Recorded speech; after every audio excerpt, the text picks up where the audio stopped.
Hey, my friends, it's Kelly Reeves, and welcome to the Confidence Academy. Hi, my friends, and welcome to the Confidence Academy. I'm your host, Kelly Reeves, and I am so excited you're here because today's episode is for anyone who's ever asked, why is this happening to me? And left the doctor's office with more questions than answers. And if you're new to this podcast, I want to welcome you to the Confidence Academy family. I am so glad you're here. I'm so glad that you made the time to be here because today you're going to learn about how science and spirit meet to decode medical mysteries that have kept you from healing and thriving. And if someone shared this episode with you, thank them because that means they care about you, they care about your health, and they want you to heal. And they also maybe want to validate some experiences and frustrations you've had about your own unsolved medical mysteries. You'll also get some tangible and actionable advice on how to make your life better from two powerhouse women who blend clinical expertise with intuitive insight to help people find healing when traditional medicine falls short. Nurse Meg Harrell is a registered nurse with over 16 years of experience across medical surgery, pediatrics, and critical care. She's the creator of nursemedrn.com, a leading platform supporting thousands of nursing students and patients and navigating complex health challenges. She's joined by Maryam Faresh, a world-renowned psychic, medium, medical intuitive, and spiritual teacher who's been reading both people and pets for over 25 years. Maryam specializes in uncovering the emotional, energetic, and spiritual patterns behind chronic illnesses and unsolved medical symptoms. By combining Nurse Meg's extensive medical knowledge and Maryam's medical, intuitive, and psychic capabilities, these incredible women are finding answers and solutions where doctors couldn't. Together, Nurse Meg and Maryam take their patients and clients from feeling lost and hopeless to giving them a newfound lease on life. And as a bonus, Maryam will also do a live reading on me and one of my own medical mysteries that I've been dealing with for over 5 years. And I'm talking about multiple doctor's appointments, medications, tests, x-rays, MRIs, nerve conduction tests, surgeries, and they still couldn't figure it out. And I wish I had known about Meg and Maryam sooner because it would have saved me a lot of time, certainly a lot of pain and frustration, and a lot of money in medical bills. So please, let's welcome Nurse Meg and Maryam to the Confidence Academy. Nurse Meg, Maryam Faresh, thank you so much for being here. This is such an incredible topic and something that I know my listeners are going to be really excited to hear about. So just to kind of like to start it off for the listener, the person who's tuning in, who may be dealing with some sort of health issue that they can't figure out and the doctors haven't been able to figure out, kind of give you like a brief intro to each other and what your work means to the listeners out there. Nurse Meg, you want to start? Sure. I'll just do a quick little introduction. My name is Meg Harrell. I've been a registered nurse for about 16 years and have 16 years experience in clinical nursing. I have a passion for education, but the way that I got connected with Maryam was uncovering what traditional medicine sometimes misses and putting our powers together. And my name is Maryam. I'm a medium to people, pets, the paranormal, and a medical intuitive. And I have been working with people suffering from different mysteries or illnesses for a long time and have always wanted to team up with someone in the medical field. But of course, being a psychic, that can be hard. Yeah. And I actually found Nurse Meg when I was putting together a paranormal show, and we came across her haunted hospitals. And after that collaboration, I was like, maybe she'll hear me out. And she did. And we were able to get started from there. I love that. Well, gosh, haunted hospitals, real quick. What was that?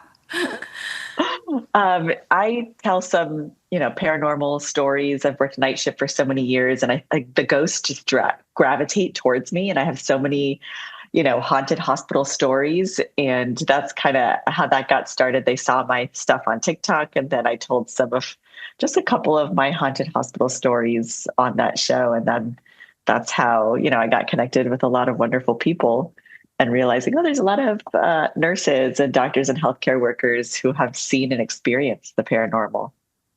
Well, it would make sense that would happen in a hospital. Yeah.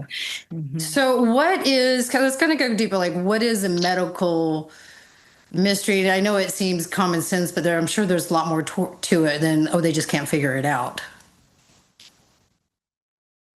Yeah. Meg, How can we say that? Yeah, I think a medical mystery, I like to call it almost like an unseen diagnosis. There's some diagnoses that match so easily with symptoms. There's common ones that we see very often. You have, let's say, cardiovascular disease that I can look in and peek at and see inside of your body. And then that manifests in chest pain or high blood pressure. But the medical mysteries or the unseen diagnoses are the things that we haven't quite been able to label or figure out or create a name for. So when the body is telling us something, if it's whispering something or screaming something, and the labs and the procedures and the diagnostic tools are not able to put you into a box, that's when I would say that's an unseen diagnosis. That's a medical mystery. Okay. Yeah, because I feel like everything suddenly gets lumped into it's an autoimmune disorder. Like everything is an autoimmune disorder these days. And I'm like, what does that even mean? Yeah. So an autoimmune disorder just means the body is essentially attacking itself. We don't know why. It's Right. idiopathic. So if we have a direct correlation, you have, let's say, low platelets because you are getting chemotherapy, that makes sense. But if it's idiopathic, somebody has low platelets and they're thrombocytopenic, but the body is attacking its own healthy platelets and we don't know why. Right. Okay. Interesting. So, and Maryam, so you work with people and pets, which I love because I co-founded a nonprofit animal rescue, and I'm sure you you could probably work with a ton of my crazy animals. So, but let's talk about a little bit what you do, because I've been fascinated. Like I watch, and I forget his name, the medium. He's a young guy, and he goes to people's houses and Tyler Henry, or yeah. I watch him on TV, and I'm always fascinated. So is that what you do? Is like something similar? It's not actually. Oh, okay, good. Oh, thank you. Good. I'm glad you clarified because that was the first thing I thought of.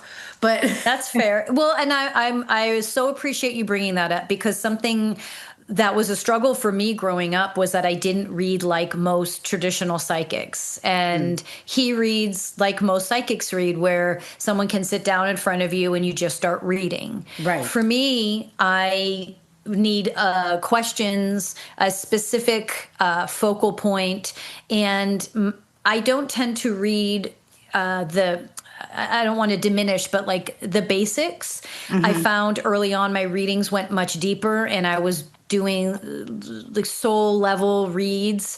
I was getting into the physical body. I was going into past lives, parents' lives, like all kinds of other places. And when people were just coming to find out if they're going to meet their soulmate, I couldn't really address that because I would immediately. I was going to ask you that question. I'm kidding.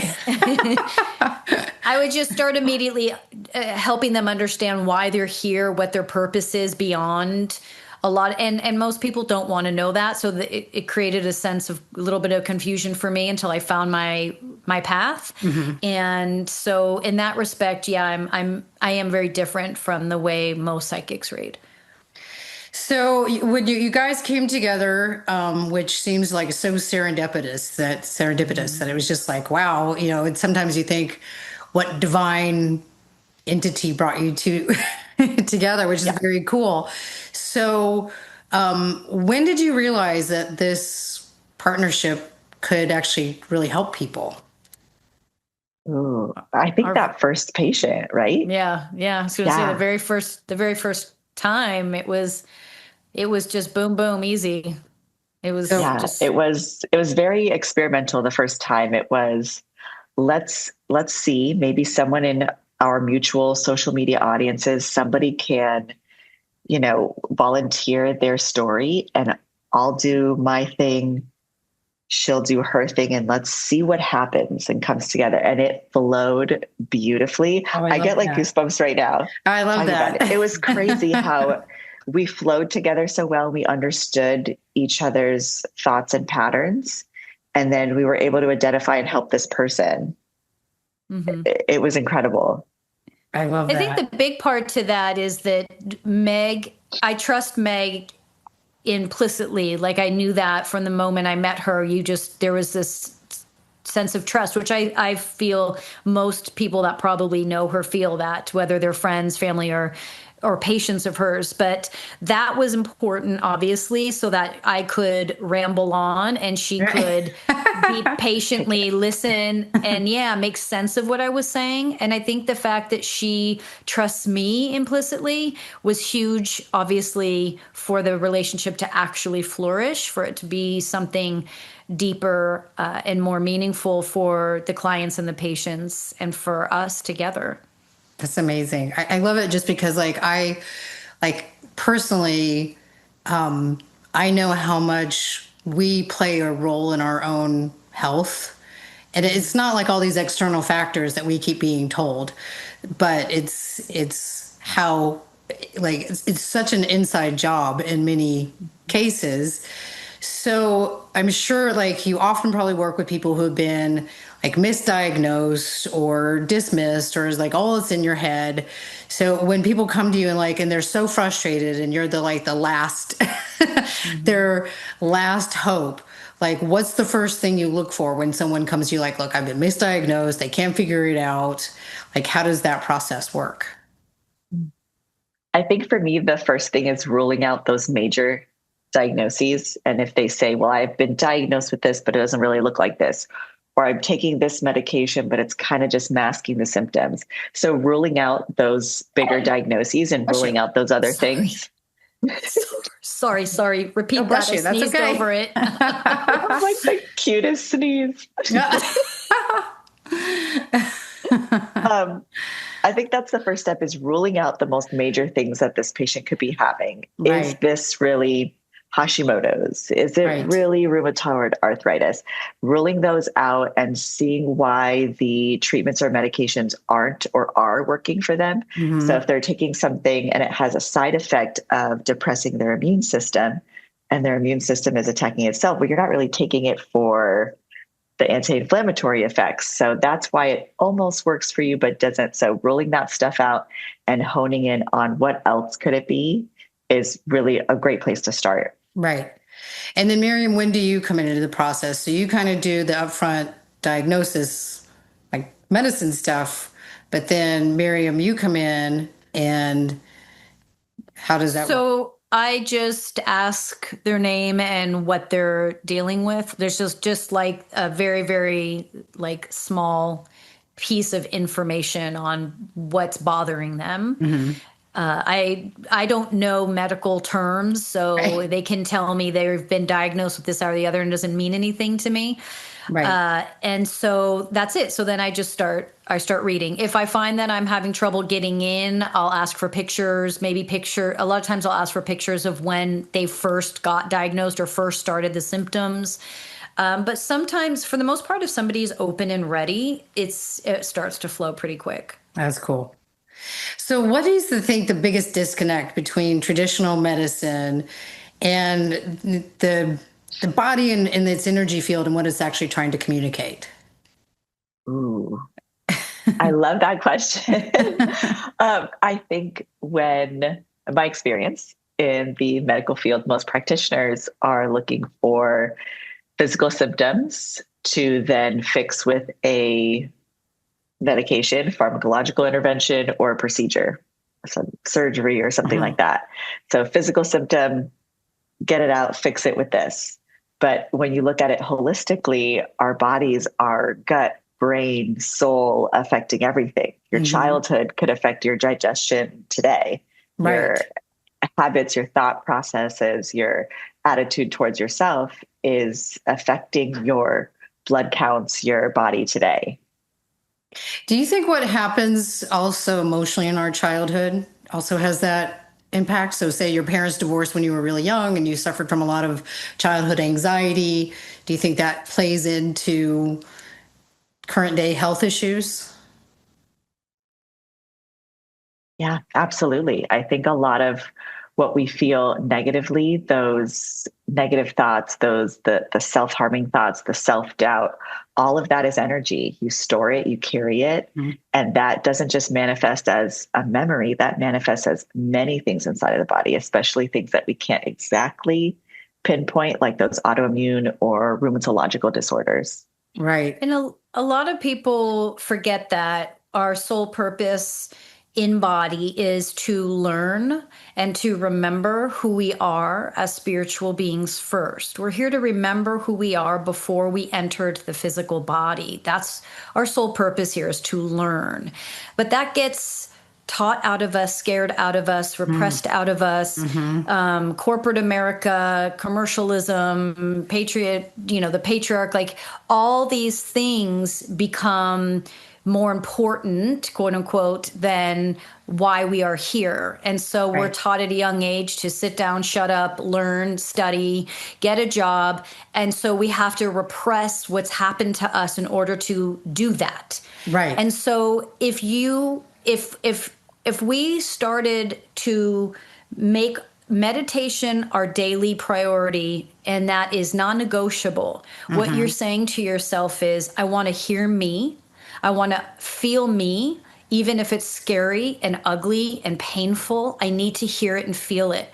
And that'll come up in small doses. But what happens then is the body will start to tell you when it's off balance, years before symptoms start. But we aren't hearing that. We're not. Now, to be fair, a lot of times we don't want to turn into hypochondriacs, right? So just because we're feeling something, it could be an allergy, it could be stress, it could be all kinds of things. But going back to, if we are balanced and if we have a daily practice and if we're exercising and we're eating right and we're in therapy when we need it and we're doing yoga, we can manage that. Is this serious or is it just this? And if I'm off balance, even if it is just allergies, let's look at it and do what we can. Right. And then we relax into that and we don't let it overwhelm us. And this is how illness then isn't allowed, if you will, to pile on top of each other. Right.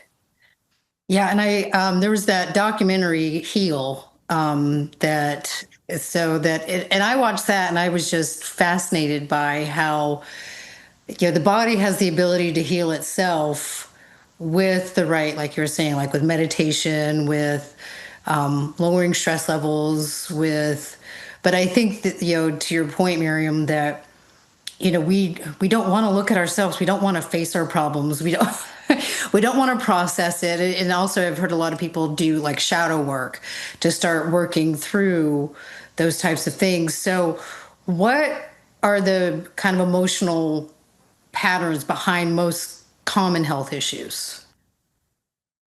Well, to touch on what Maryam said, let's take meditation, for example. So having a constant fight or flight response in your body through you're experiencing trauma and feeling those emotions, you're experiencing chronic stress, you have a stressful job, stressful life, you're triggering a part of the brain called the amygdala. The amygdala is like your fear threat center of your brain.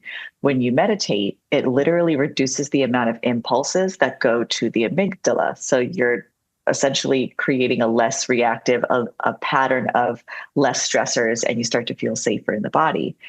Also, when you go to therapy and you confront painful memories in a safe atmosphere, you're creating a better impulse towards your prefrontal cortex, which is like your rational thought, your decision making.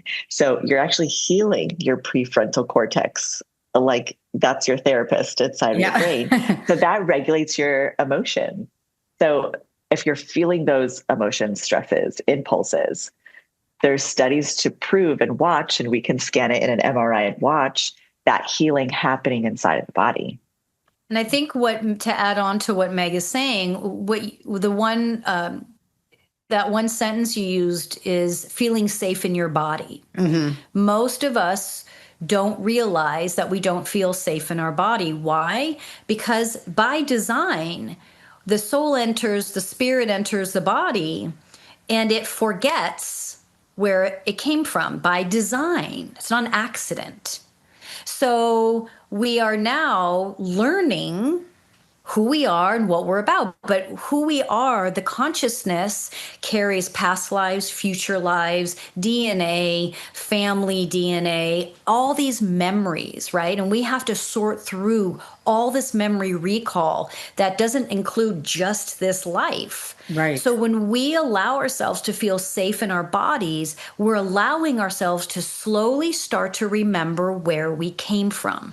And when you start to remember where you came from, you start to see a little bit clearer why you chose the people you chose to have relationship with in this life. No matter how awful they are to you, there's a reason why they came in. And those people that are your biggest life lessons will influence your immune system in your physical body. Yeah. Yeah. And I've always wondered, like, so my mom recently passed away, and it was, she died very suddenly and unexpectedly.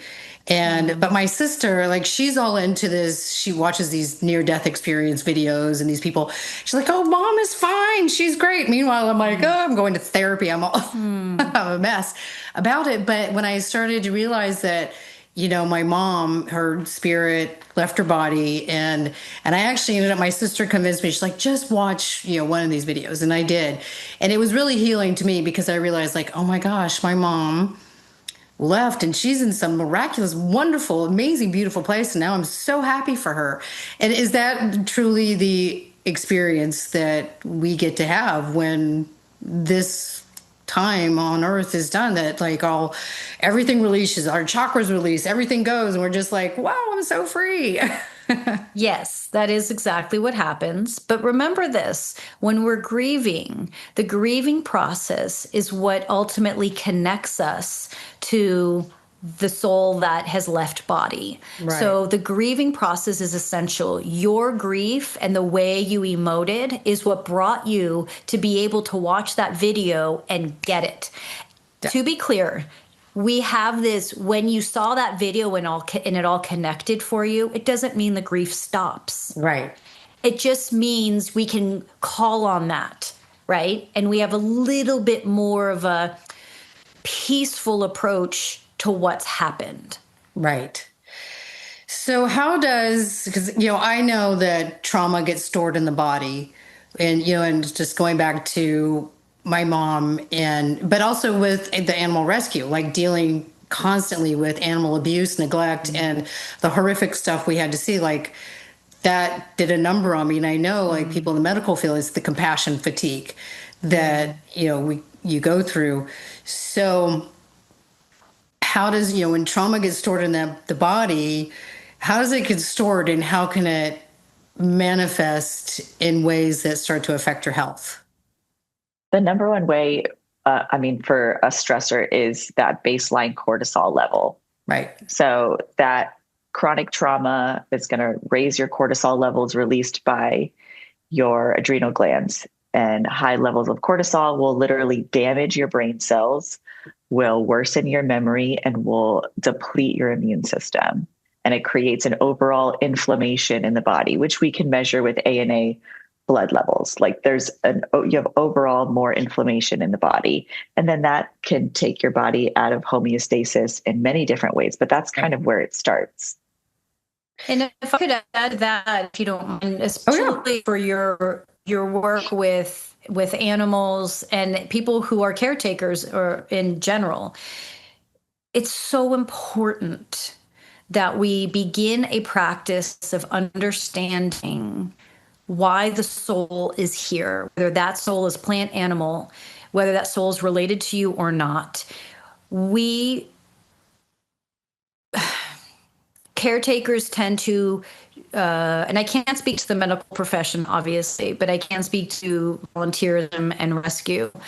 And especially I'm a vegan, so I have a lot of friends who are in that activism work, which is intense and insane. Yeah. Very. And all of that work is sorry, we're having an earthquake. Oh no. That's California. Okay. Yeah. That's California. It's like, oh, we're having an earthquake. Okay, what was I talking about? Yeah. That's so foreign to me. Oh my God. Yeah. No, it was a little creepy. What I'd like to stress, and this is not an easy process, right? But when we understand, everyone has heard the saying, put your mask on first and then put, right? Because if you don't help yourself, you can't help anyone else. But nobody hears that. Nobody hears that. So I'm not going to say that. So I want to take it a little bit deeper and say, you are not responsible for changing every single human or animal's life. That is not your responsibility. That might be a role that you are in, but you are not God. Right. And when a lot of loving, I was just telling one of my really good friends this, who was the most compassionate, beautiful woman, but I said, stop acting like you're God. Stop doing that. And she understood that. Then she was like, oh, crap. You do what you can do. So for me as a psychic, people come to me all the time and say, I have these premonitions and I saw so-and-so died and I saw so-and-so died. What do I do? And I'm like, if you are not given more information, there is nothing to do. Right. So if you are taking in an animal, all you can do is what you can do. Period, right. Done, end of story. You are not supposed to do more, because if you were, you would have that opportunity. Right. And sometimes we are not supposed to do more because that animal or human has karma that they need to work out on their own, and you are not to intervene.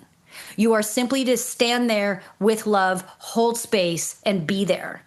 And that's it. And when we can understand that, we no longer have these unattainable goals that if I don't do this, then this can't happen. Also, coming home, crying is so important. It's just a release.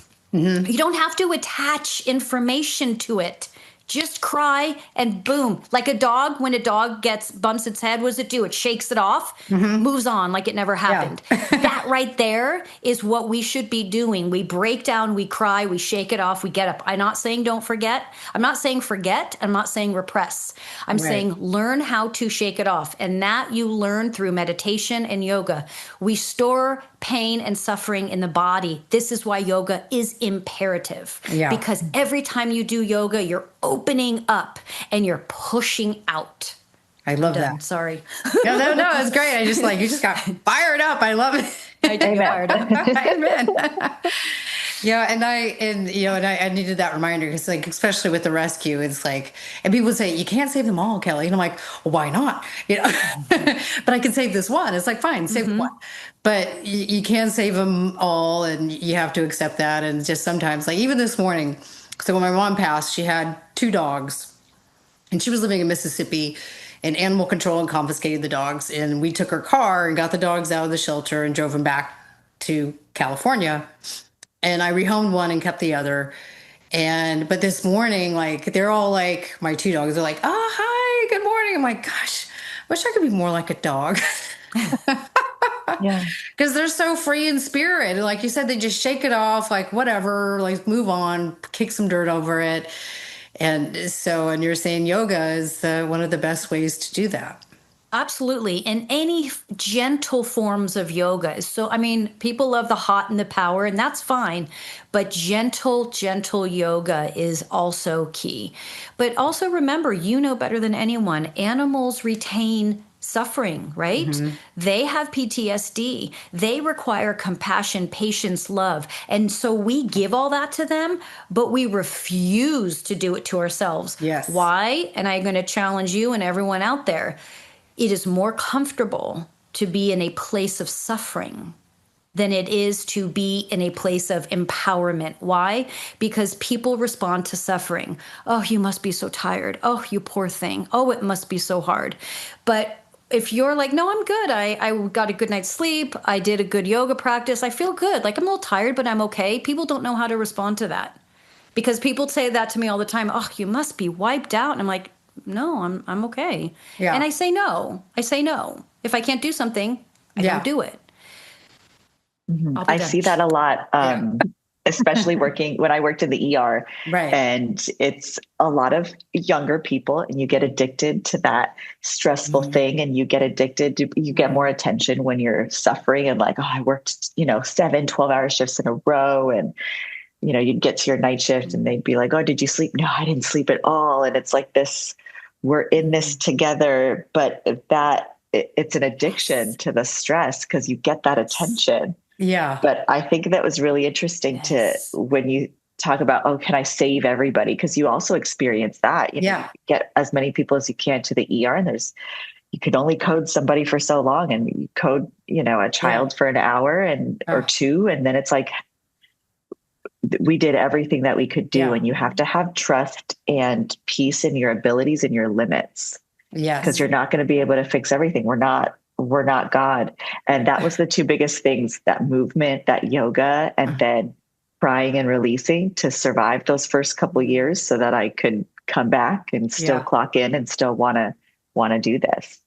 But do you think people get, and I think when they complain, like people get addicted to complaining and like being in the victim mentality but look, it can be difficult for all of us, no matter, how wonderful everything else is. We have a bad day, but maybe because we feel we need that validation, like I'm tired. I don't want to feel like I'm alone in my exhaustion. So I'm going to complain about my exhaustion and get some validation about my exhaustion. So I don't feel so alone and weak, because I'm exhausted. Now I feel weak. And so I want someone else, because that helps me feel better, when really it's the inner work that, like, you don't have to be so addicted to trauma just to get that constant feedback or sense of validation. Absolutely. Yeah, can I say something really quick to that? Sure. And I promise it'll be quick, because I know I'm not quick. You're gaining energy from somebody else, right? So people connect so they can feed off each other, instead of saying, I'm going to sit and I'm going to meditate and I'm going to be in it. Dude, 10 minutes is all you need, and it changes everything. It does. But it's easier to feed off other people. And you know how everyone says, this person really feeds off of me. I'm like, you feed off me all the time. Yeah. Because you don't go and do your yoga and you don't meditate. Right. So you're getting the energy from somewhere, right? Yeah. But sorry, Meg, go ahead. What I was going to say perfectly ties into that. It's that codependence on the validation and connection from others.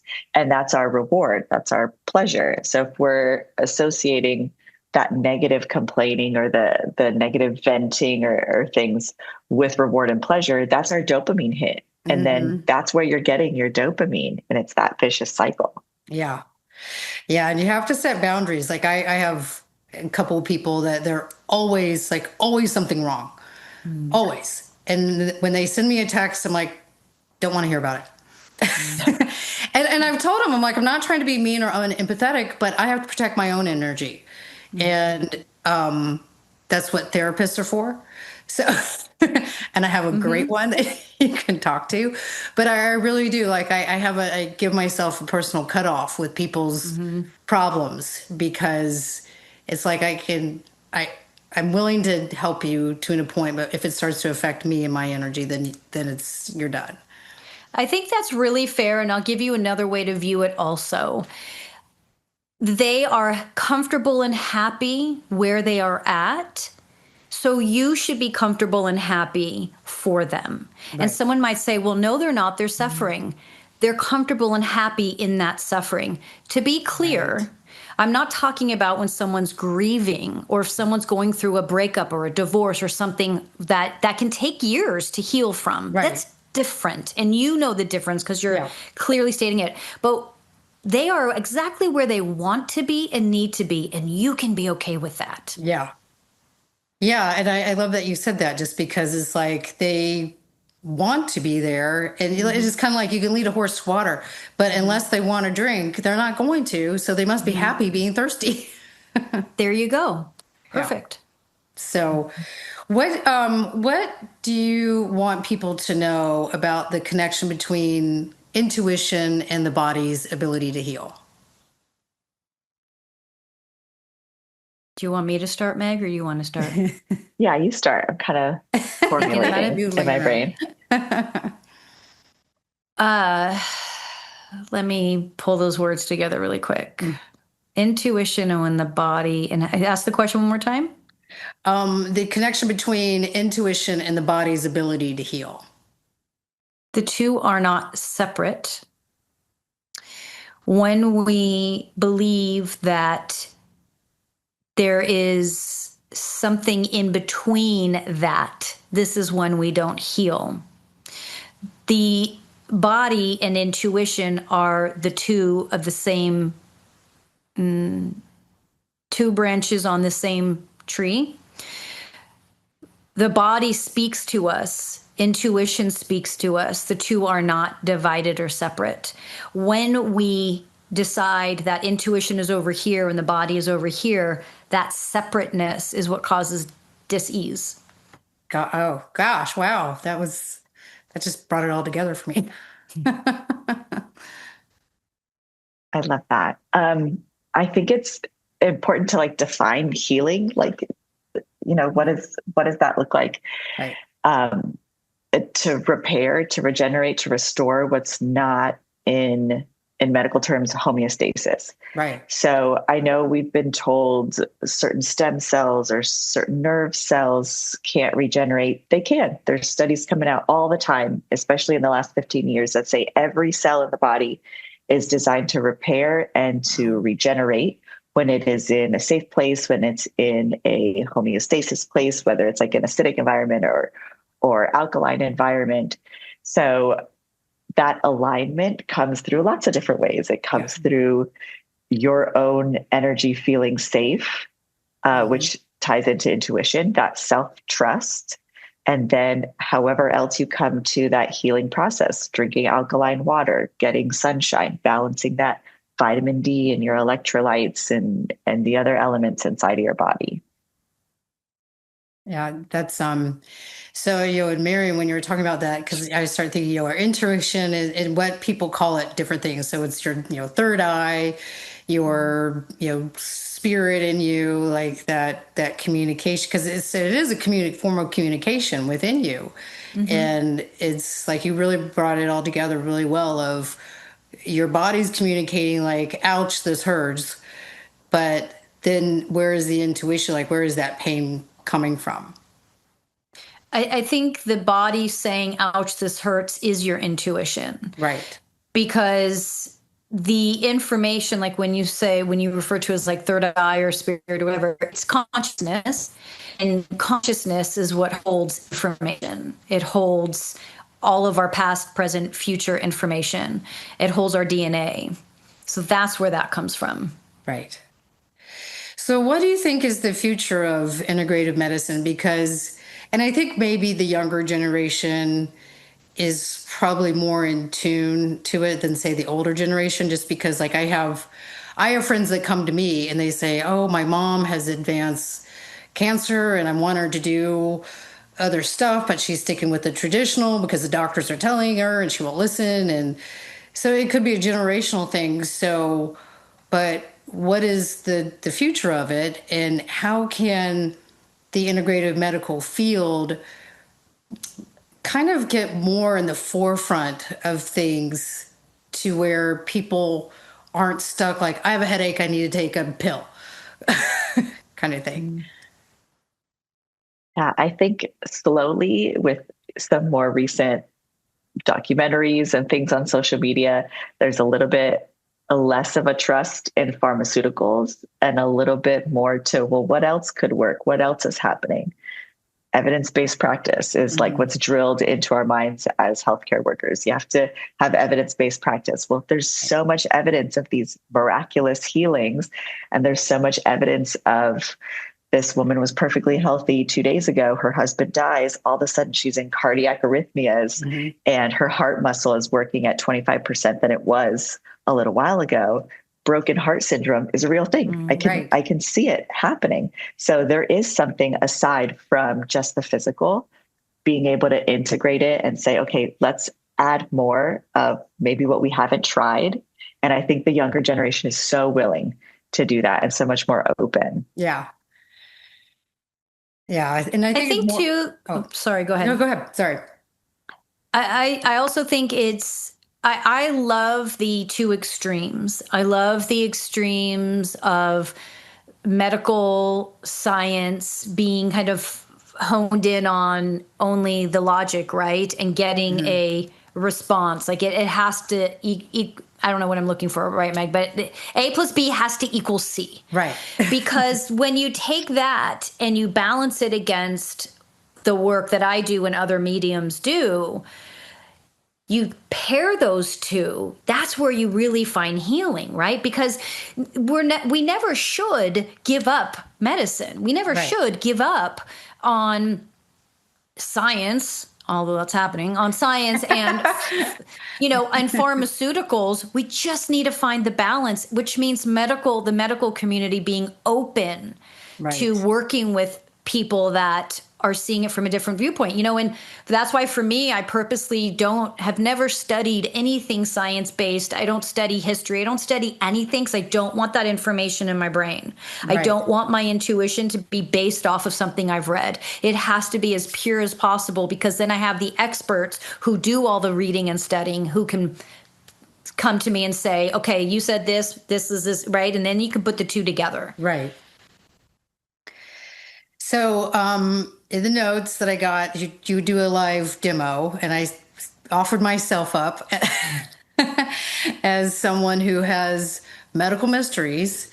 So it's great because then my audience can see how this all actually works together. Okay, so why don't you tell me just a tiny, tiny bit about what you've been struggling with, what the symptoms are? So so I can't use these two fingers. Right hand or left hand? Right hand. So, I mean, I can make a fist, but I can't close my fingers like this. So, and this is okay if it's out there because I've been very open about these problems. So, and I won't tell you what I've done, but so I can't close my fingers at all. I can do that. And then it's on the left side, it's similar, but I can't really lift my wrist. And when I hold a can, see how it shakes? Like I don't have any, and it just happened. It just 5-6 years ago, it started with my right hand with severe hand cramping and then weakness. And then it started on the other side, on my left side. So all the stuff I've done, tests, images, surgeries, no answer.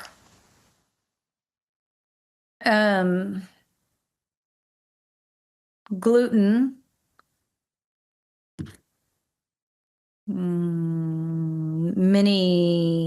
Multiple mini strokes. Oh. There's a vibration moving down the right arm. There's something is vibrating that shouldn't be.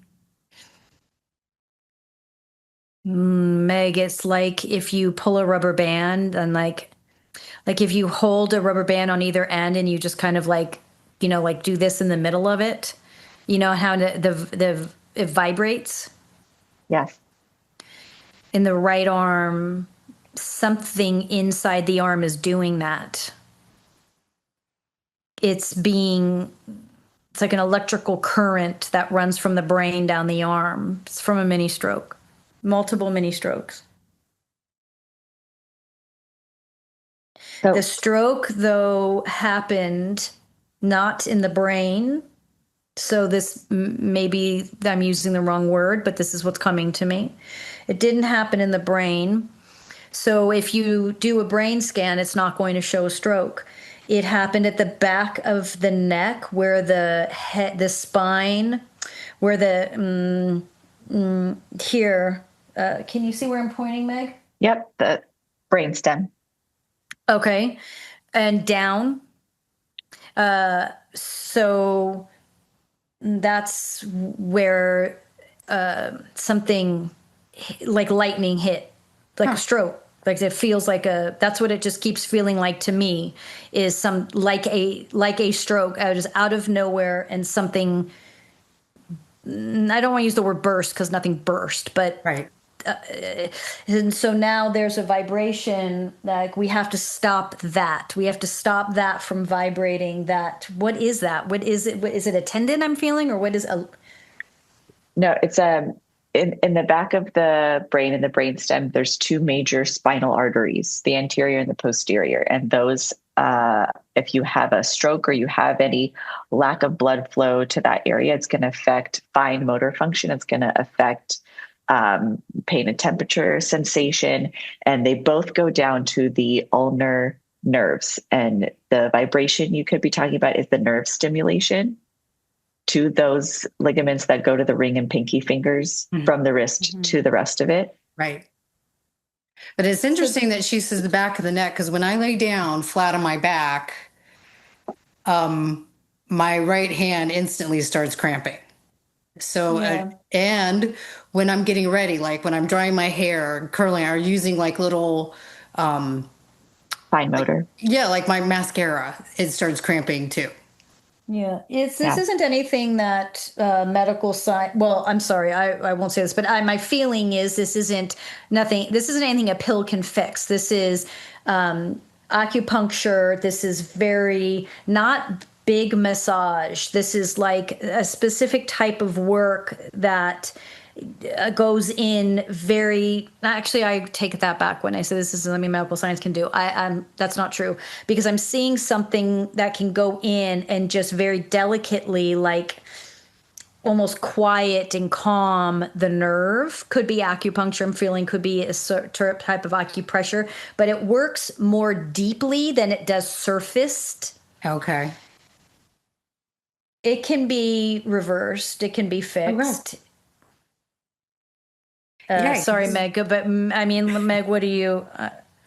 It's in that cervical spine area. This is your cervical spine, like where your neck is. And there's an anterior and posterior spinal artery. And when that is damaged and that is affected, especially positionally, when you're doing very fine motor things or when you're laying back and it reaches to the rest of your body. Right. That's probably what's happening. So acupuncture or some sort of stimulation or even repositioning of that artery can make a huge difference.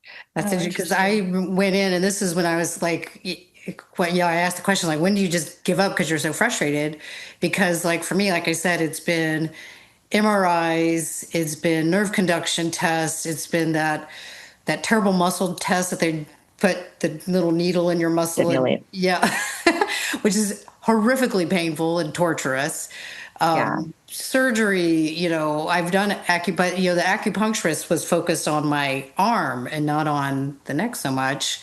That's probably the source. And also, sorry, I just wanted to think back to gluten.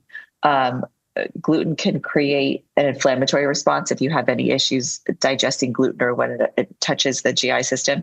And you can have a type of inflammation in the myelin sheaths around that area. So when they'll do an MRI, they're looking for, multiple sclerosis or something like that.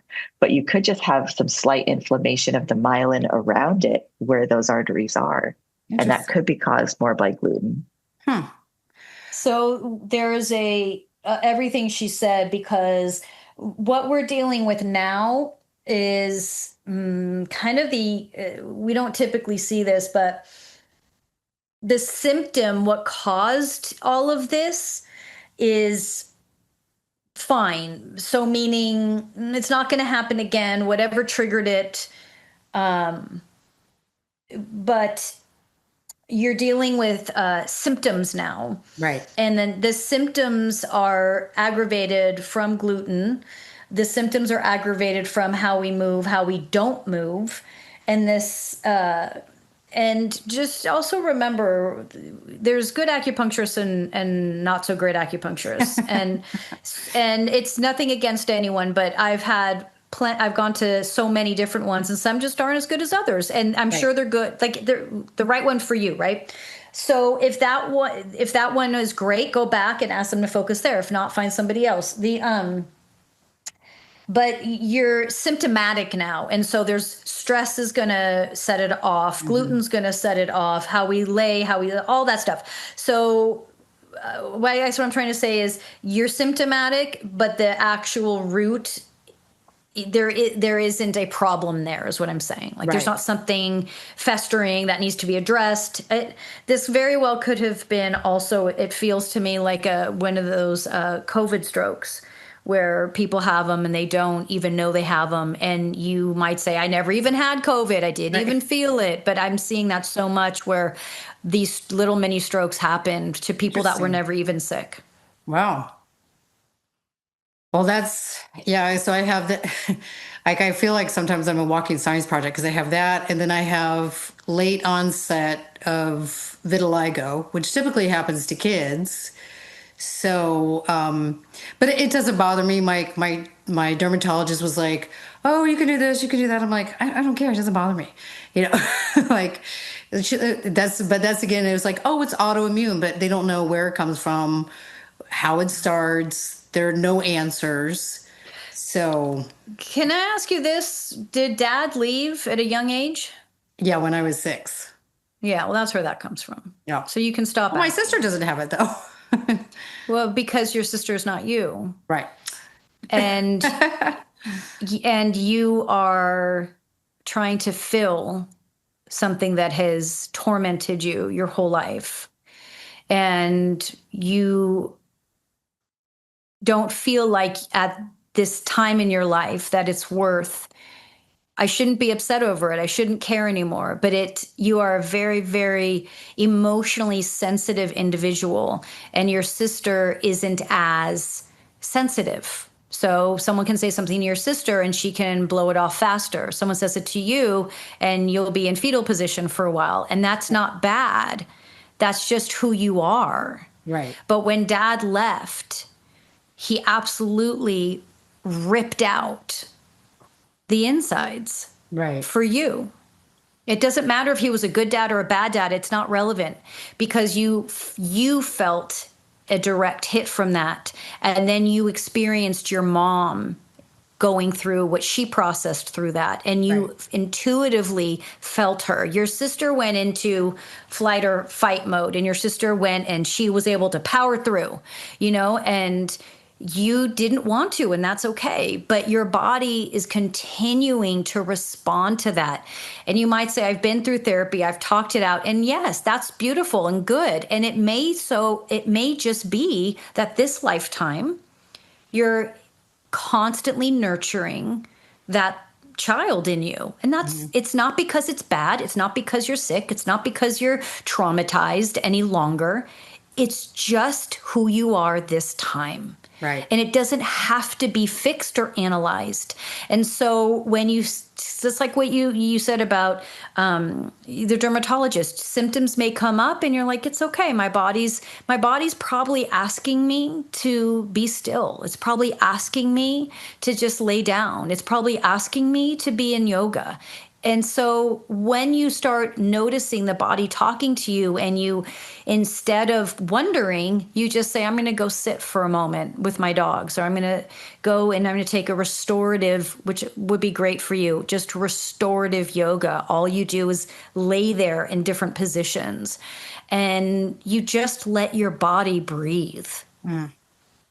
Love that. Yeah, because people are like, how did that vitiligo thing start? I'm like, I don't know. I was 40 and now I'm 53, but I saw a patch, and my doctor at first thought it was some sort of infection and started treating it with creams, and it kept growing. She's like, oh, I think you have vitiligo. I'm like, what's that? She's like, the thing Michael Jackson had. I was like, okay, whatever. So, we started treating it and just kept, it spreads, it's not like something you can go, oh, let me just get that patch and it's done. So I was like, and I asked her, look, is this going to harm, is this like unhealthy for me? She's like, no, it was more cosmetic than anything. I'm like, fine, I don't care. Like, I'm going to quit fighting it, because if people don't like this about me, then they can, kick rocks, pound sand. So, but I know a lot of people suffer with it from a psychological standpoint, but thankfully I don't. So, how do people work with you? And kind of, because I know our time is running out. So, how do people work with you? And, kind of a quick, I mean, they got to see in person and I wrote down, Miriam, what you said. I'm like, all right, now I'm going to look into this. But how can people work with you? How do they find you? What is kind of like the steps that they follow and all that stuff? Yeah, so they can find us online. I have an email that's open to everybody, support@nursemegrn.com. On every platform that exists on social media, you can find me at nursemegrn. And then my website is nursemegrn.com. And if you have symptoms or you want to submit, you would reach out to Nurse Meg. So obviously, because I don't want to have any of that information prior, but you can find my spiritual teachings, my meditation, my paranormal work, all of that on all the socials. But YouTube houses everything. So YouTube will have me and Meg. It has paranormal work, healing work, all of that there. And that's just at Maryam Faresh.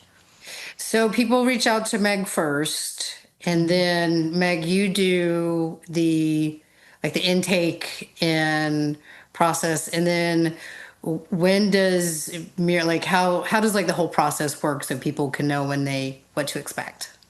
Sure. So they contact me first, and I'll kind of get their story and see if it is applicable to what we do. And then I'll meet with them and I'll do a little bit of a triage, get the entire history, formulate a story, condense it into, this is what we should focus on. This is what you're currently experiencing. And then they would meet with Maryam. I am kind of on the back end listening, watching, and they will tell her, this is what I'm experiencing right now today. And then she takes over and I interpret it into medical terms, labs. They should ask for their doctor for what they should go back and say. And then we create a little bit of a health management suggestion plan moving forward. And then they will typically go to their provider, get labs, get scans, get things like that, and then come back to us and say, hey, this is what we found. This is what I tried. This is how my life has changed. What service you guys, you provide? It's just listen to you say that is just incredible, because what Miriam just did with me after years and thousands of dollars spent, poked and prodded and no answers. And it's, what service you provide, and being able to not just give the science, the data, but also to really dig in and go, well, this is what's really happening from a deeper level that only people like Miriam can see.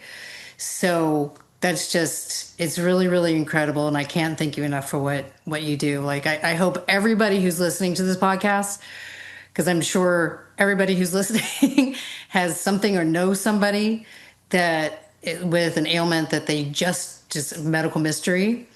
So I hope everybody reaches out to you, and you can do this remotely, right? I mean, you just did it on me, but just so people we do it remotely. And just so people know too, we have two options. One is that we charge for our services, but the other option is if they're comfortable having it recorded and edited down for social media. We like to share people's stories and the work we do, because it gets the word out there for other people to also.